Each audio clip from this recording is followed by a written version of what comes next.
1, 2, 3. Allez. Frapper monnaie comme un forgeron pour mieux voyager dans le temps. Au cœur du parc Galéa, des ateliers ludiques grandeur nature replongent les visiteurs dans l'histoire de la Corse. Ici, la culture prend racine et on en apprend tous les jours. Je trouvais que c'était bien parce que ça apprenait beaucoup de choses. Surtout que les pièces, on s'en sert encore aujourd'hui, du coup, je trouve ça intéressant. Ils ont dû beaucoup creuser et trouver des mines de ces métals qui devaient les fondre et après les refondre pour après faire des pièces. Transmettre le savoir d'une manière pratique et pédagogique, c'est tout l'objectif du parc. Hop là, voilà. Des fois aussi on parle de science, on parle de débrouillardise, voilà, comment se débrouiller dans la nature. Et c'est toujours dans le but d'apprendre en s'amusant.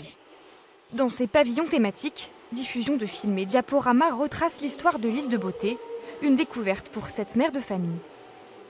Ça fait une petite pause culturelle, on va dire, pour les enfants, pouvoir découvrir la faune, la flore, les senteurs. C'est intéressant, et puis voir aussi comment la Corse s'est formée. Est-ce que vous savez comment s'appelle cette plante? À mon avis, oui. C'est un... D'accord. Étendu sur un terrain de 9 hectares, le site offre aussi un jardin universel entre oliviers français et cactus plus exotiques. L'ADN de Galéa, c'est vraiment ça, hein, c'est la découverte du patrimoine naturel et culturel de la Corse, mais ouverte sur d'autres cultures.